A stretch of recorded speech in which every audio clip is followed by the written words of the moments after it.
So we're back at JD Motorsport Engineering after another drift event, taking part in a different series, and this was the Motorsport UK DriftPro series. And the first round took place at Brands Hatch, which was the first time a formal drift event has actually been run at Brands Hatch, and it was an awesome success.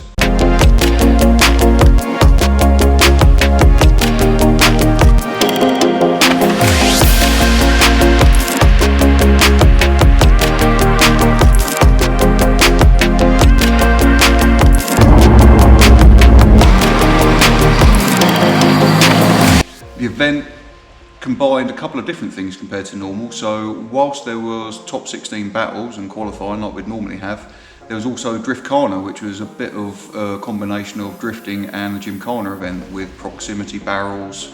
There was a kind of a route that we had to drive. A time gets added to your lap for every mistake you made.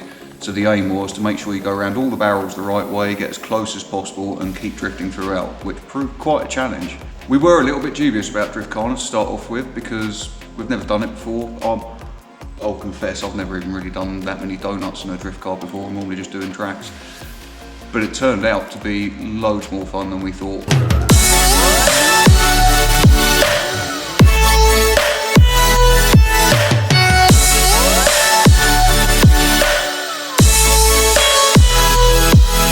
Saturday was a test event, kind of running through the battle format and checking the qualifying works and the Driftcarna works. Sunday was actually the main event, and we started out pretty well on the Sunday. I mean, the weather conditions were a little bit dubious. It was kind of spitting with rain after having rained overnight, but with all the other races on track, quite a lot of heat had been put into the tarmac, so it was actually drying the line quite well. Started raining halfway through qualifying, but nicely enough, our second qualifying run put us into 4th place, which we were well chuffed with considering the amount of other drivers that were taking part that are really high standard.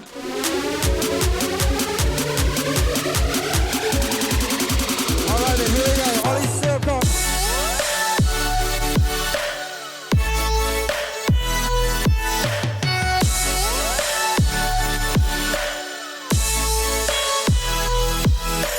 After qualifying though was top 16 battles.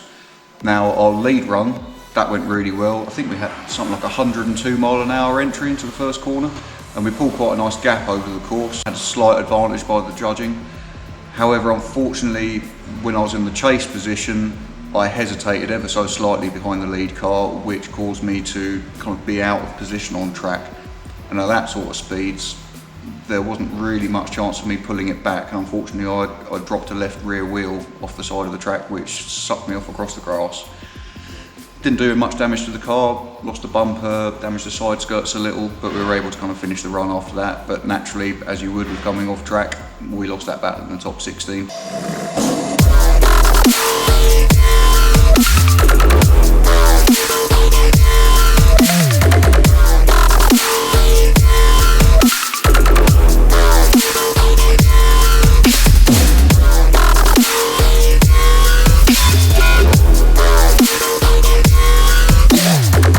So having had the experience of that sort of high speed battling for the first time, we kind of know where we'd improve going forward, and looking forward to getting back out to Donington with the next round of the DriftPro series.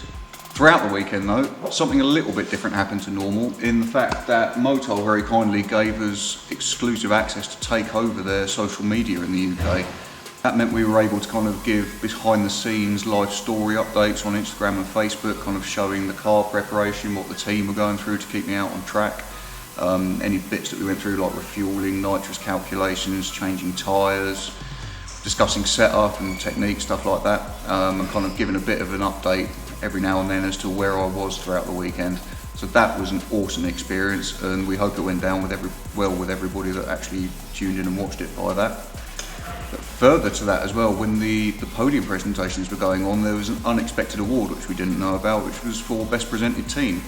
And this was voted for by the public and the judges and the people at DriftPro Series to kind of see who'd put themselves forward as, or who'd put the most effort into dressing up their pits for the public to see, representing their sponsors, and kind of making it look like a real professional setup. So we were well chuffed to come away with that, because we do like to put a lot of effort in, and it was nice to see that rewarded. So now everybody's hot on our heels to try and take that award next time. We need to make sure we keep up in the game again. Next time we're going to be out drifting is going to be the 9th, 10th and 11th of July at Driftland with the British Drift Championship. So we're going to hope to make a push on some points in the championship that round. We've made a few changes after the first round. No Ronnie to be in qualifying, so we're going to push really hard at round 2. Driftland's a track that we love. It's the first kind of dedicated drift track that's been made in the UK. So we always know that the battles are going to be good because the layout really lends itself to close proximity driving. And then following that, do the second round of the DriftPro series, which will be the 30th of August at Donington Park. And the layout there looks insane. It's going to be another real high-speed entry track, putting on a massive show for people that are attending Motorsport UK events. So whether you're coming to British Drift Championship to see a full weekend of drifting, or you're going to mix it up a bit with some other disciplines of motorsport, be sure to keep tabs on our social media channels and we'll be updating you as we go. Hope to see you there.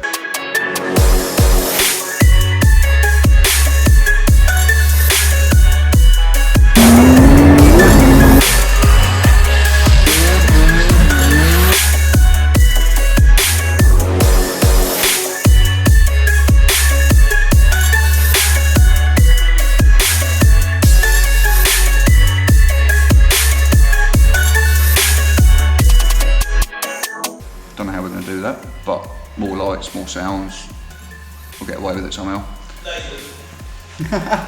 Fireworks. Yes, fireworks. Yes. We actually, right, that's it, I'm on it, okay. Done.